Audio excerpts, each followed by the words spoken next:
Jessii Vee, and in today's video I am telling you the dark origins of Rapunzel, because the story of this woman locked up in the tower with long golden hair, it's based on a true story, and this story is absolutely awful, heartbreaking, brutal, something that actually happened in our history, so get ready. Before I get started though, in case you have not seen my previous video, this is the new backdrop of the month. I love it. It's a pattern, but it looks like a cute little witch house in an enchanted forest, and I love the color as well. It's like that purpley gray. So if you would like it, all you have to do is be subscribed to this channel and turn your notification bell on, and then head over to my Instagram, which is Jessii Vee. It's also linked down below, and DM me the cake emoji. And if you would like an extra entry, head over to our vlog channel and comment the cake emoji on one of our recent videos. I want to see cake everywhere. Alright guys, so without further ado, let's talk about Rapunzel. Now, the fictional fairy tale is based off a woman named Saint Barbara. In the year 1275 CE, there was a young woman named Barbara who lived in Italy, and she was a beautiful girl, and her father was a rich and powerful merchant. And because Barbara was so beautiful, men were always lining up to meet her, just to see her face, just to say hello, and a lot of those men were actually princes who traveled far to meet her. But her father made up this rule that no man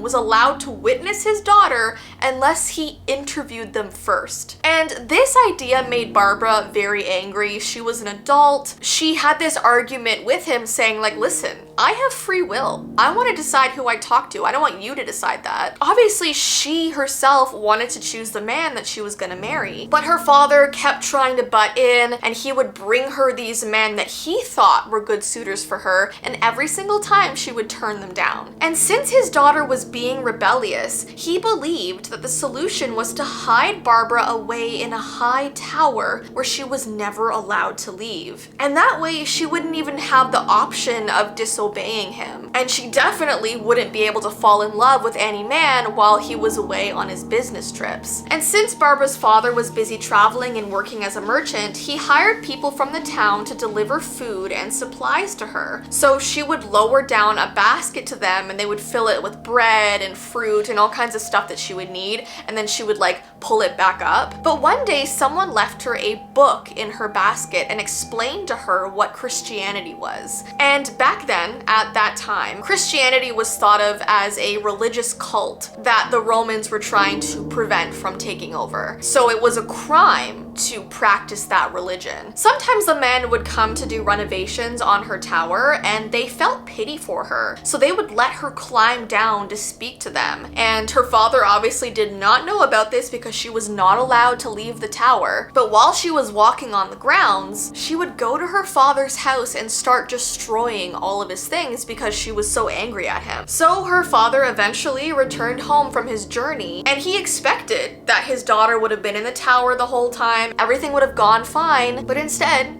he saw that his daughter Barbara had in fact climbed down from the tower, had destroyed all of his things, and he also found out that she was practicing Christianity. So he was furious, and even though Barbara was his daughter, he grabbed her by her long golden hair and dragged her over to the authorities. She was found guilty, and all of the people began to torture her. They cut her skin with knives, they threw salt on the wounds, and they also burned her skin. And the way this story ends is even worse and more brutal.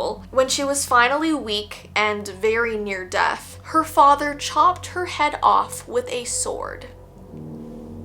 Yeah, and this wasn't just a story. This actually happened. And obviously it's not identical to the fairy tale story because it's real life. She didn't have a braid that went all the way down to the ground, but her braid was kind of the rope that she would let down and like bring up any food or supplies that she needed. And it's also about a controlling guardian figure. So when I heard this story, like I had never heard about this before. I am shook. So then the fairy tale versions started to be made. And the very first version was written in Italy back in 1634. And instead of the girl's name being Rapunzel, her name was Pascadosia, and she was sold to ogres by her own mother after her mother stole parsley. And when Pascadosia was 7, the ogres locked her in a tower, and she does end up falling in love with a prince, and the prince tries to save her, but the ogres end up going after them. And Pascadosia saves them by using magical acorns to get animals to kill the ogres. So that's definitely a very strange story, especially because it's pulling from history. They put ogres in there. And then there's a French version of the tale where a fairy actually locks a girl in the tower to protect her. The fairy is friendly, but the girl angers the fairy by falling in love. And luckily this story actually does have a happy ending. The fairy in this story that's keeping the girl in the tower is genuinely good. She's not an evil character. And then the Grimm brothers, who were like my favorite, they wrote their version of Rapunzel in 1812. It's about a woman who longs to eat a rampion, which is a type of plant that grows in an evil witch's garden, and her husband goes and steals it for her because he wants her to be happy. But the second time he goes back to steal the rampion, he is faced with the witch herself. And the witch says that he's allowed to take the rampion back to his wife as long as she gets to have their firstborn child, and the guy's just like, sure, let's do this. So when the woman gives birth to a baby girl, obviously the witch shows up and takes the baby. She locks Rapunzel in a tower with no stairs or doors to escape from, and she visits her now daughter by climbing her hair and into the small window at the top of the tower. And when a prince discovers Rapunzel's tower, he visits to listen to her singing, and one day he sees how the witch gets into the tower and decides to try himself. And so obviously you kind of know this part of the story. They meet, they fall in love, and they devise this plan to escape together. But Rapunzel tells the witch about it and chaos begins. The witch cuts off her hair and banishes Rapunzel to live in the desert. And when the prince comes to visit, the witch pretends to be Rapunzel and surprises the prince. And when she tells the prince what she did with Rapunzel, the prince jumps out of the window and he survives but is blinded by the thorns he jumped into. And so then the prince roams blindly around the forest, only finding the desert years later. And then Rapunzel apparently gave birth to 2 twins, and they're living in misery in this desert. And the prince finds them by hearing Rapunzel's voice, and Rapunzel then weeps when she sees him, and her tears give him back his sight. So yeah, not really like the Disney movie at all. Anyways, guys, I thought this was an interesting history of fairy tales. I used to do this series a long time ago, so if you want me to keep making them, give this video a thumbs up and let me know, and maybe comment a fairy tale that I haven't yet covered. But yeah, don't forget to head over to my Instagram to DM me the cake emoji if you would like this new backdrop. But I hope you have an awesome rest of your day, and I will see you in my next video.